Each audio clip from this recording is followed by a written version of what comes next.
Right, Farouk here, Disqualified Dads, part 4.2. I'm not going to waste too much time. I'm going to try and jump straight into it. Firstly, I just want to say to all of those mothers in the community, those fathers, those grandparents, uncles, aunts, those wives and sisters and everyone, not just in this community, in all communities that live together, that look out for the children, that all stick together, and those Asian communities and families that have lived together as one unit. Respect to you all. I respect and love all of you. I respect the whole community. I respect every community and all of those in this scenario and situation. I pray for all of you. Now, I'm going to carry on, continue talking. I just had a little thought. I was watching the news last night, and this thought hit me. There was a girl, 11-year-old girl, talking about how she was groomed and abused, from a young age. Now, as the story progressed, I was watching it on the news, they said she came from a household which had turmoil. So then I realised the problem to this was the fact that she came from a broken home. So then the question is, where was her father? This is what I'm thinking. Was her father denied access? Was he alienated? Where was the dad in this? Where was the dad in this scenario? Why was this girl out on the street? Now, this is my point.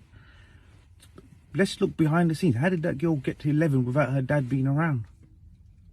Was he denied access? We don't know, and this is my point. I think all of this stems from the family court and the way parents are treated and the way access to their own children is treated. I think all these problems in society stem from that. And I'm not going to talk too much about that. And then another thought hit me as well, yeah? If you saw a child being abused on the street now, you saw a child, 6, 7, 8, 9, 10-year-old, 11-year-old, up to the point of, say, under 16, a child. You saw a child being abused by an adult on the street. Now, if someone is abusing or hurting a child on the street, yeah, you think that's bad. But imagine the abuser's parents, brothers, sisters, their extended family, the abuser's community, the abuser's little school mums group, the welfare teachers potentially at the school. They sit back and they watch this abuser, this perpetrator, abuse this child. Who's worse? So when these people rally up these sick individuals who engage in parental alienation, this is what I'm thinking. I've been studying a lot about all of this and all the cases that I've looked at and studied. So those that stand around and watch this alienation take place, are they as bad as the alienator? Are they as bad as the perpetrator? This is what I wonder sometimes. Do those children do you not have a duty? Are those children not your nephews and nieces? Do you not have a duty to protect them? Does the community, society not have a duty to protect these children?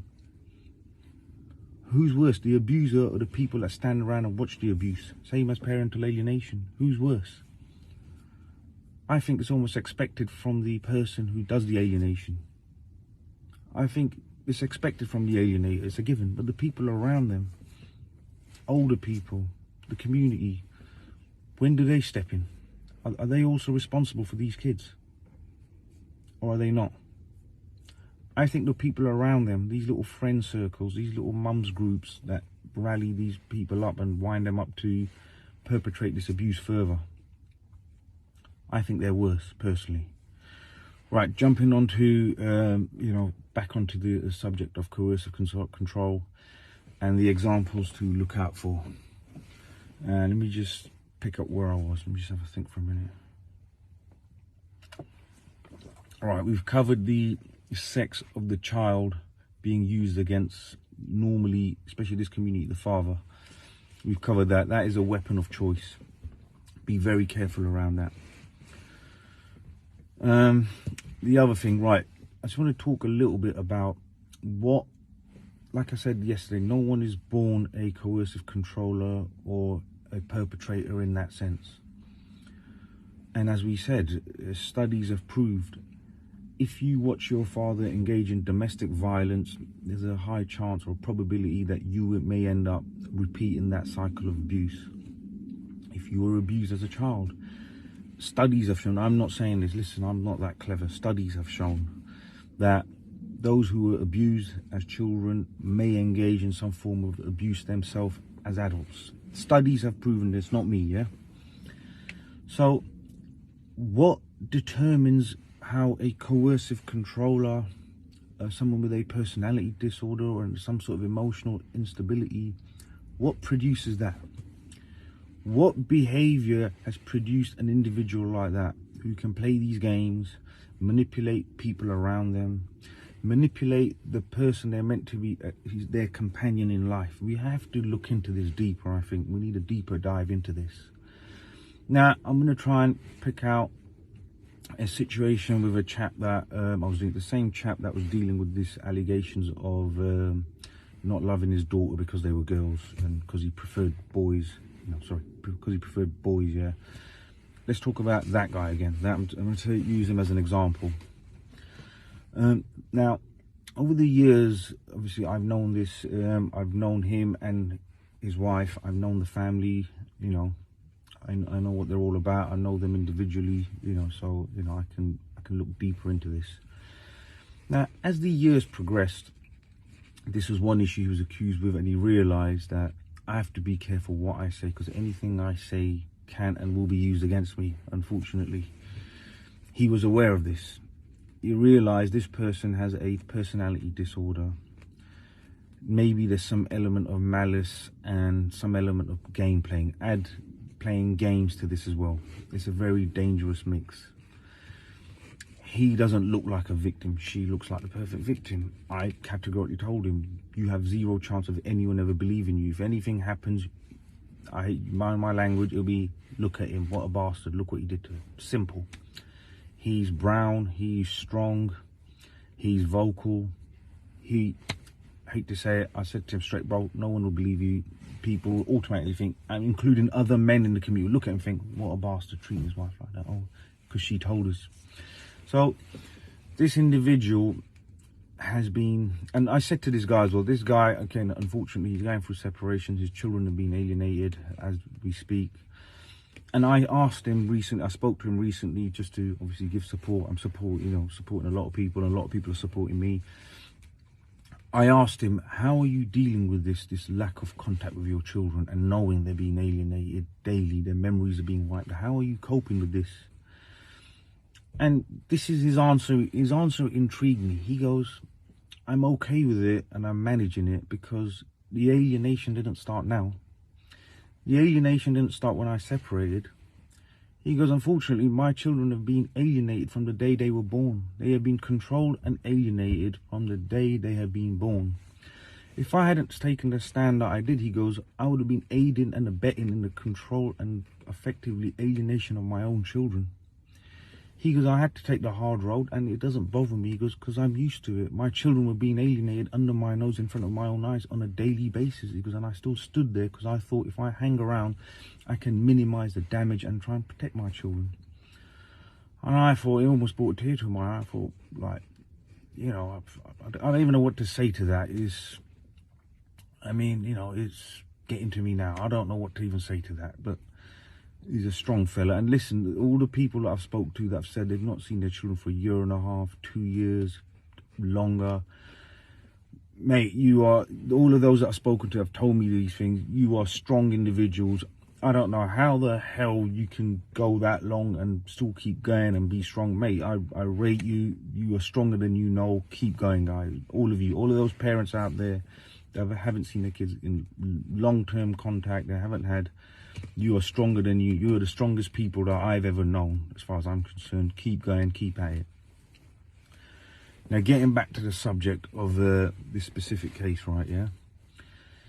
And over the years, like I said, we've talked about the incident with the sex of the child and how that was perpetrated and used against him, you know, and it's still being used against him. He goes, there's multiple things that have happened, he goes, over the years where one time over the years, he said, they've always had a dispute about finances. And I said to him, well, what's the issue? You do well, you earn well, what's the problem? He goes, when I settled down with this individual, unfortunately from the community, he goes, this individual were in their 30s. He goes, they're an adult human being. This woman was an adult. He goes, but she had no clue of any financial responsibility or how to run a house. They were living in their own house. They were lucky enough not to live at the in-laws' house. They had their own space and their own home. And they had a lovely home, just to add to that, yeah? Now, this chap was living, he said to his missus, we're working together, you're going to be running the house. If I, eventually once we have kids, I'll be at work, you need to run the ship in the house, so you need some financial responsibility. It's not a problem that you don't know. An individual in their 30s, this day and age, has no idea of how to run a household financially, budgeting, ins, outs, have no clue. But he said, not a problem. He said, no one's perfect. I've taken on this challenge effectively, decided to get married, so no problem. We'll work together and I'll show you what I know, because I've been independent for a very long time. So he proceeded to engage her in some financial responsibility, just to teach her, because at some point she's going to be looking after the kids, he's going to be going to work, she has to manage the budgeting, the shopping, stuff like that. It's good to be responsible and independent. He goes, that was met with, and this is where it gets worrying, this is how the conversation was had, to teach financial responsibility and stuff like that. He goes, this conversation was met with such resistance where, and this is where it got concerning, and this is what came out over time. The response was, you're just tight. Oh, you're really tight. What's wrong with you? He went, look, every household has a budget, finance, ingoings, outgoings, every business, every home. Everyone needs to know what they're spending, what they're not spending, where they can save, what they need, what they don't need. He tried to explain this in many ways. And he said, this individual, and this is what you got to look out for the other side, an overreaction to a perfectly normal conversation. If somebody overreacts emotionally to a very simple and a normal level-headed conversation, it gives you an idea that they have something else going on there. They have some sort of personality disorder, unfortunately. Look out for these signs. Some people do coercive control, manipulation through choice, because they're just not a nice person. Some people do it because they are emotionally, psychologically unstable. That's the reason for someone, and you can gauge by their reaction to a normal conversation. You have it, like I said about the breakfast scenario yesterday. You got to look at the reaction, and then the default position when someone else asks a question, how the same scenario is twisted just like that, because they believe that in their head. That's the worrying thing. Now he goes, as this conversation proceeded, because he keeps shouting and screaming, I don't know what to do. I said, maybe you're approaching it wrong. He said, no, I've tried level-headed just to say, look, we need this because of this. So I tried to explain logically why every household has a budget, X, Y, and Z. He goes, just shouting and screaming. He goes, I can't deal with it. And he goes, and then to add to shout and screaming, she goes, you're like my dad. You're so tight. You're like my dad. So this is where, after years, the penny dropped. He goes, unfortunately, he then said to her, why are you bringing your dad into this? Why am I like your dad? You're like my dad. He was always tight. So then you got to go back to what I'm saying. What creates a person who behaves? What creates a coercive controller? Like I said, what creates that? What environment and scenario created that? Then as the conversation proceeded, he continued to tell me that his wife told him, obviously in confidence, that her father used to hate her.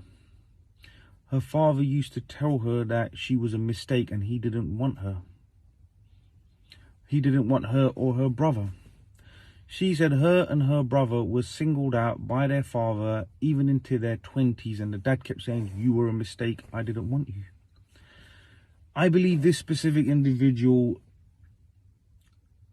was, had a lot of problems. I mean, I don't know. Look, I can't say, I can't comment, I don't know. But when a person tells you this, but the problem is, as he said, this person has made up lies about their own husband. So can you believe what they were saying about their own parents and their father and their family? I don't know. I can't say, because this person, and this is what I said to my friend, look, if they can make up lies about you, what's to say they can't make up lies about their own dad? How do you know? And she goes, I've witnessed my father physically beating her mama. Her dad, she said, look, her dad was old school Indian. He used to get a bit handy with his fists, keep the mum in check. He used to be in control of all the finances up until into a very old age. He never gave her any money. All of these factors. So that's when the penny dropped. And I said to my friend, look, perhaps watching and growing up around this behavior has impacted her version of what she sees a marriage to be. And now she's away from her father.